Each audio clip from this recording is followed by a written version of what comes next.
धनुर्मासातही शेवटचा, आजच्या कीर्तनातले शेवट.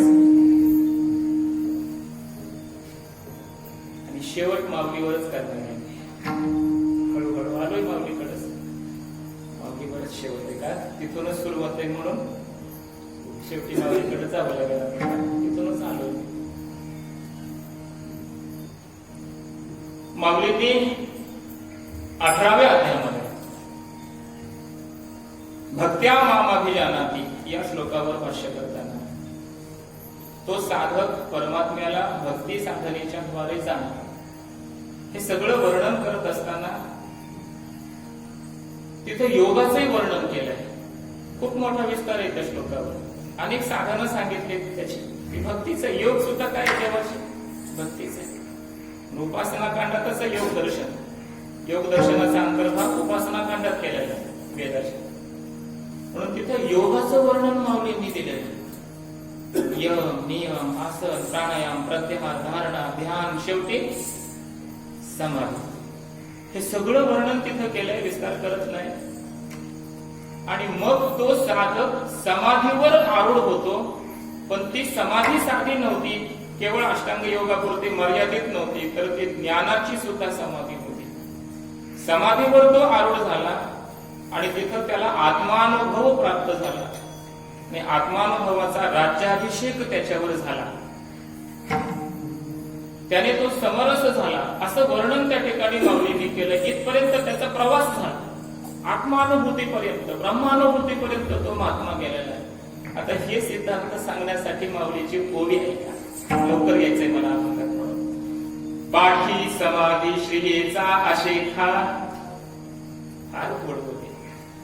पाठी म्हणजे नंतर, त्याला असं होतं का, समाधी श्रीयेचा आशेखा, आत्मानुभव राज्य सुखा, पट्टाभिषेकू देखा, समरशी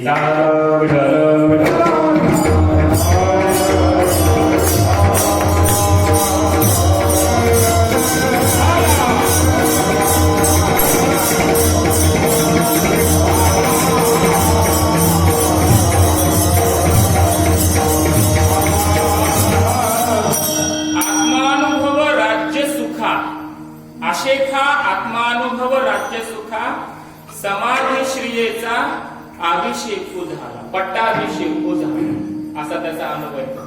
अर्थ असा आहे की त्याला आत्मानुभवाचं राज्य मिळालं, ब्रह्मानुभूतीचं साम्राज्य त्या महात्म्याला मिळालं आणि मग त्याला समाधी नावाच्या श्रीने अभिषेक घातला.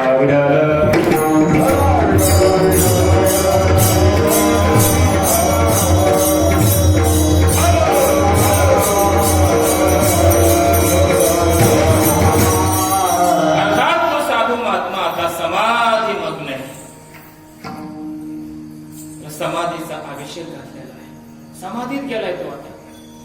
जगात नाही, देहावर राहिला नाही, इंद्रियात नाही, जाणीवेच कुठल्याच नाही. जाणीव नेणिवेच्या अतीत, सविकल्प निर्विकल्पतेच्याही अतीत, अविकल्प म्हणत अशा अवस्थेमध्ये तो महात्मा गेला. समाधी श्री त्याला प्राप्त झाली असं वर्णन. इथं माऊलींचा शब्द आहे समाधी श्री. समाधी नावाची एक श्री आहे, संपत्ती आहे, आणि ती त्या साधकाला प्राप्त झाली असं वर्णन आहे. माझा मुद्दा एवढाच आहे, साधूकडे शेवटची कोणती समाधी असेल, आपलं श्री असेल, तर ती समाधी नावाची श्री आहे. साधूकडे समाधी नावाची श्री आहे, संपत्ती आहे. आणि आपल्या वारकरी संप्रदायाचं खरं ऐश्वर्य, खरं वैभव जर काय असेल तर ज्ञानोबरायाची संजीवन समाधी.